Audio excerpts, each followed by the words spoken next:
Harriet, is it true what I heard about you? What are you talking about, Bella? Is what true? Is it true that you got cancer? I heard you were gonna have surgery. They say you were gonna have a big operation for just a teeny-weeny growth. Is that right? Yes, I'm afraid so. And on top of that, you were insane enough to have my Uncle Bill examine you. Ethan told me that your Uncle Bill was an expert in the field, so of course I agreed. It was Ethan who introduced me to him. Uncle Bill is the best doctor in the world, the cream of the crop, the doctor of all doctors, they say. You know he's been on the TV. He's had hundreds of articles written about him in magazines. You know he was even in the New York Times and Spectator.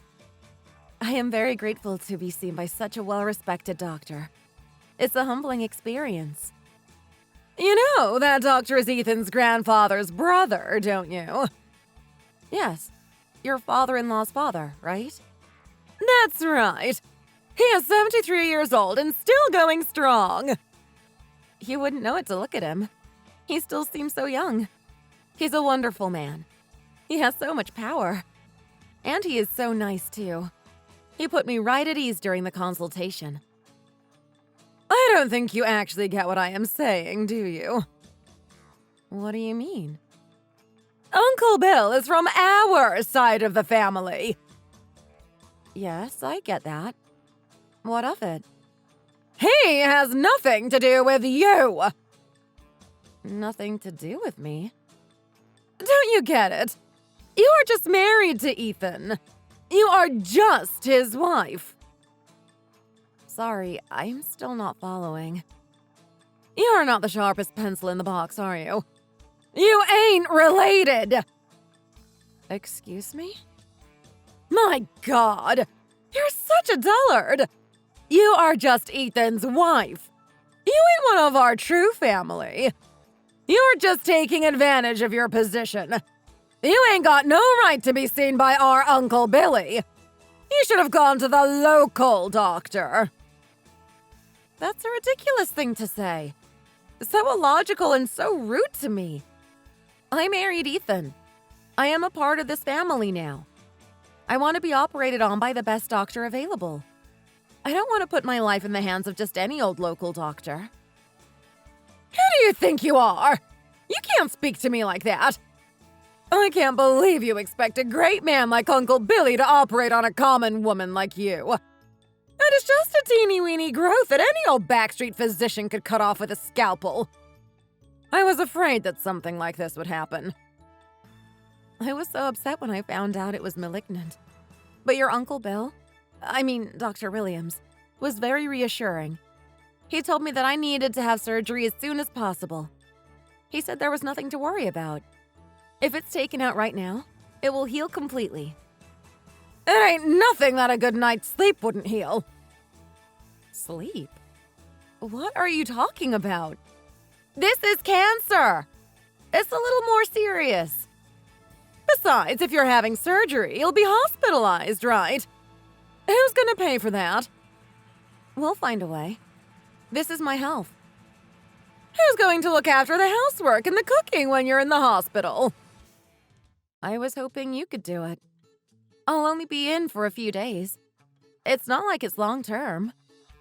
You've gotta be kidding me. I'll be back on my feet in no time at all.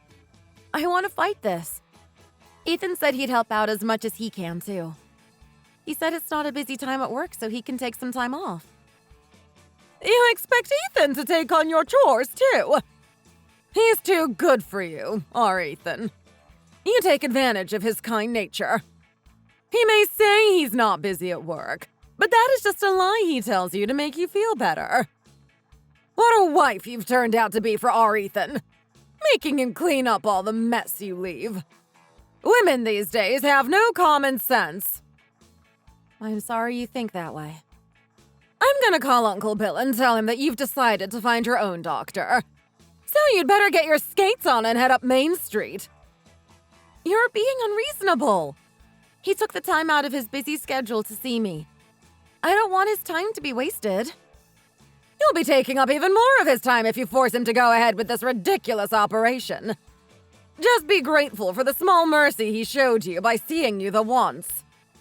Please, don't do this to me. You're being so unreasonable. I want Dr. Williams to operate on me. I don't want any other doctor. No way! I am not having you dirty Dr. Williams, hand of God! Why are you so nasty to me? You don't want me to set Gregory on you, do you? Gregory? Do you understand what I am saying? Yes, I understand. Get the dinner on, then! Quickly! Hurry up! My name is Harriet. I've been married to my husband Ethan for a year. I found out that I had cancer at the young and tender age of 27. Fortunately, it was discovered in the early stages. It had not had a chance to metastasize and spread to other parts of my body. But it seems to be in a somewhat difficult place to operate on, and I'm told that the surgery requires a lot of skill. Dr. Williams has a lot of experience in this kind of surgery, and he tells me that he can easily treat me. My husband and I were relieved when he agreed to carry out the surgery. I did not expect my wicked mother-in-law to be so dead set against it. And that makes it all the more difficult because Ethan and I are living with her in the family home at her insistence. She was nice to me at first, but once I moved in, the next thing I knew, she was making me do all the housework and cooking. She treated me no better than a slave. I guess that was the point of her having us move in. My husband warned her about it a number of times, but she always threatened him with Gregory. Gregory is Ethan's older brother, and he is like Bella's vicious little lapdog. He'll do anything she says. If Brother Gregory got wind that Bella was unhappy with me, he would ban me from living here and throw me out on the streets. I have nowhere to go if I'm chased out of their house. Ethan's mother is very controlling. She would find a way to keep us apart. My mother-in-law would use every trick in the book to keep me away from Great Uncle Billy, the world-famous doctor with godlike hands, and the family's pride and joy.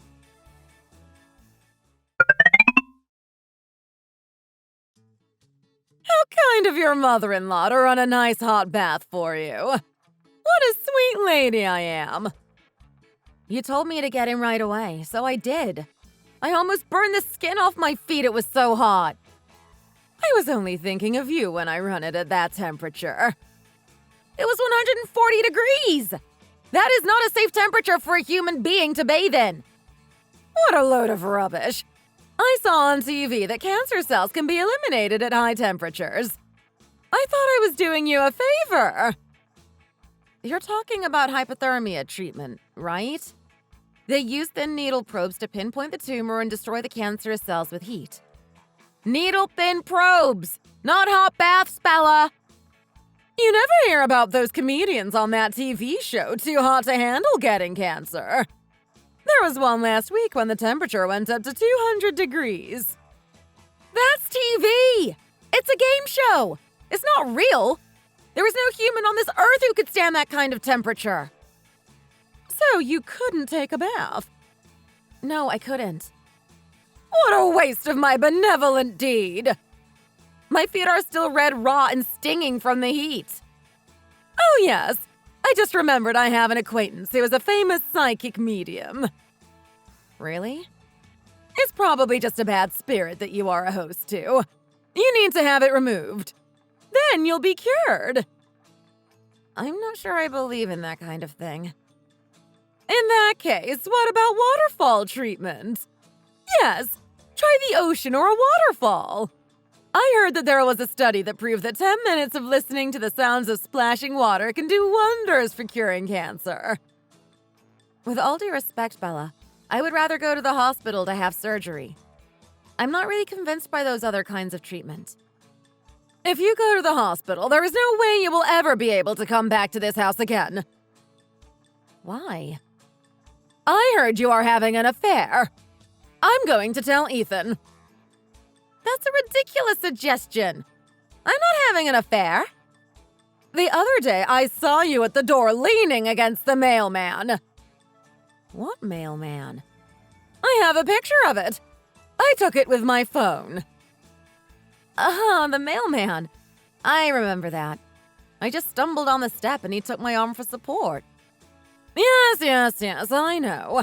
Women who cheat on their husbands always have a good excuse. Ethan is already worried sick about my illness. Please don't say anything unnecessary. It will only make him more anxious. Then you had best get yourself to the nearest waterfall to get purified then, hadn't you? You have such an unreasonable attitude. Everything will be fine if you just listen to what I say. Get on and do your chores and get enough sleep.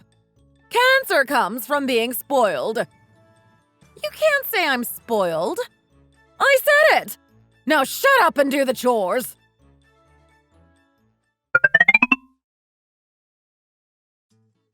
Why Ethan ever married such a stupid woman as you is beyond me.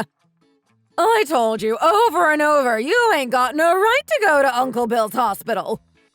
You couldn't get that into your thick skull, could you? What the deuce are you doing? Shame on you! I'm sorry, but I really want to get this treated properly. Ethan and I want to have children, so I need to be healthy. That's not a good enough reason to pester my Uncle Bill. What about the house? What about the chores? You are such an irresponsible woman! Ugh! What now? He told me to call him when there was nothing else I could do. Call who? What are you blathering about now? Oh, Uncle Bill. Dr. Williams. Harriet, have you been exchanging WhatsApp messages with Dr. Williams? Dr. Williams said that it was a family member's privilege. But here, let's talk with him together. Dr. Williams, it's certainly been a long time. Yes, we haven't seen each other since my brother's memorial service. I always look forward to hearing about your activities. I read an article about you in The Spectator a few weeks ago. Enough of your small talk. I don't have time for your sycophantic flattery, Bella. You are absolutely right, Doctor. Let's proceed to the conversation at hand. I am so sorry for the inconvenience our family has caused you. I apologize wholeheartedly. Not at all. Ethan's wife, our dear Harriet, told me that you consulted with her about the cancer. I'm sure she's making a mountain out of a molehill, if I'm not mistaken. Is that your medical diagnosis? It's only natural for a woman of my years and experience to be of that opinion. You tell her, Dr. Williams, from the point of view of a specialist, that sleep is the best medicine. That is an interesting point of view, to be sure. I told you, didn't I, Harriet? There's that old saying that ill health begins in the mind. Young people these days just don't have the grit and guts that we had back in the day. You don't have to prescribe drugs for every little cough or sneeze. And you certainly don't have to cut them open and operate on every little lump. Just chase them out of the surgery. That's my philosophy. So you're of the opinion that I should chase Harriet out of the surgery? Yes, right away. It's a waste to spend good money on medical bills and hospitalization. If it's the kind of cancer that's going to kill you, then let fate take its course. That's what I say. My son Ethan will just have to give up the fight, too.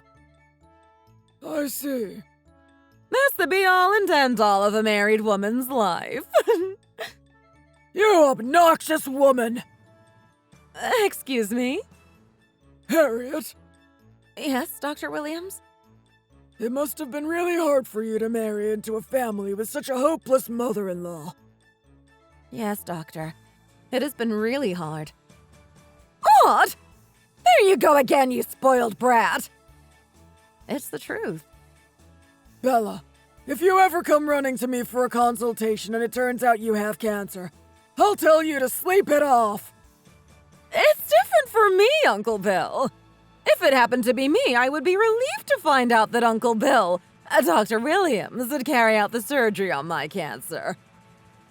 Go to bed and sleep it off!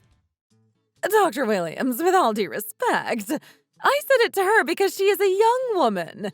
It's different for someone as old as I am.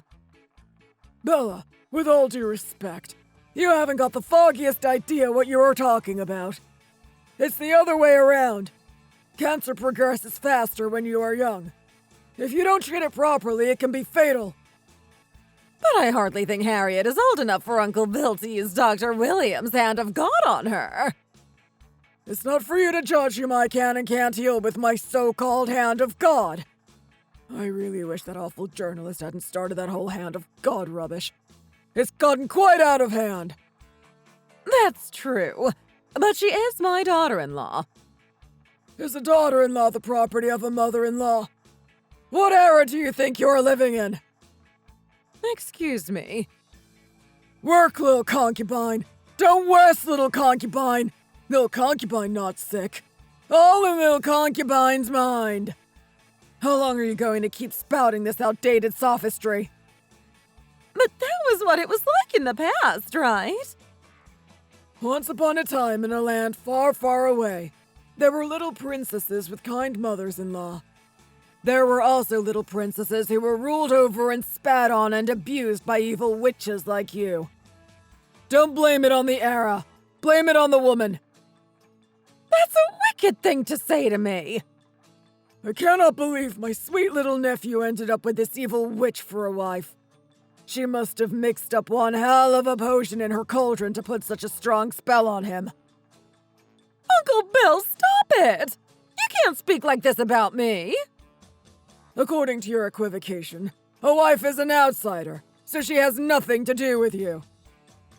I'm not sure I put it quite like that. That's exactly what you meant.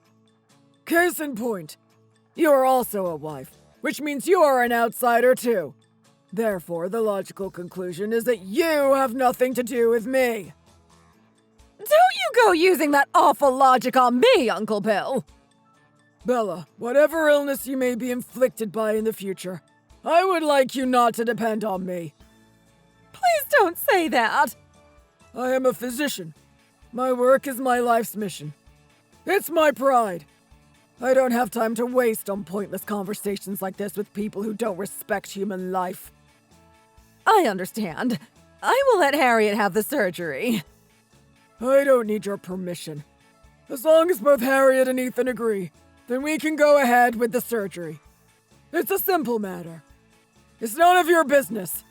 Stay out of it!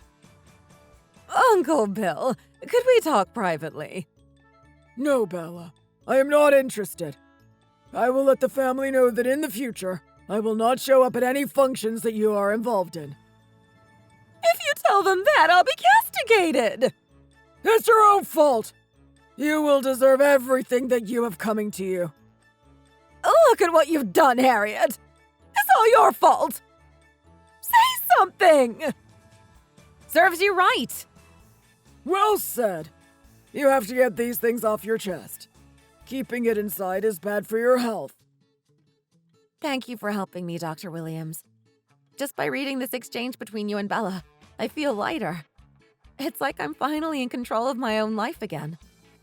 I feel so much better. It's nice to know that we could get rid of the source of your stress before the surgery. Uncle Bill, my phone won't stop ringing with calls from angry relatives.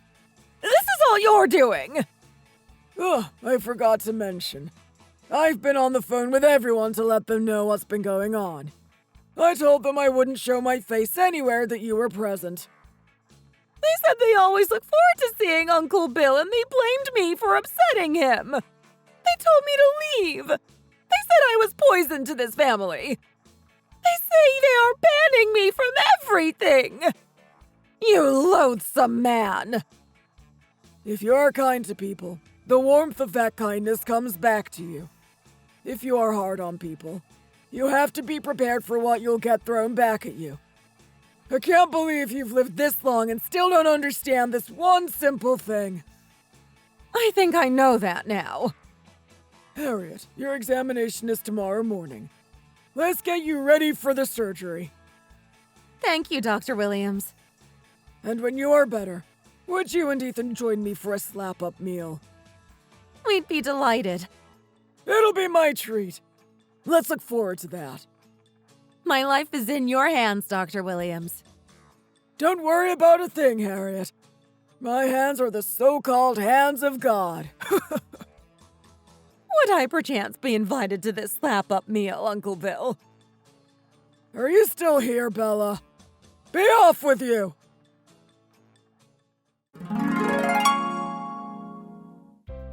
After all that, the surgery was a success and I made a full recovery.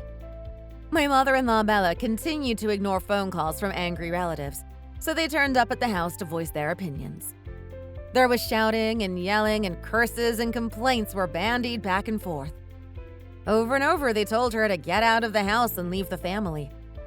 They told her she was no longer welcome to any of their functions. And since my father-in-law holds Dr. Williams in such high regard, and because my mother-in-law couldn't forgive him, they ended up getting a divorce at a ripe old age. He kicked her out and we lived together, just the three of us. Bella was not able to afford to rent an apartment on her pension.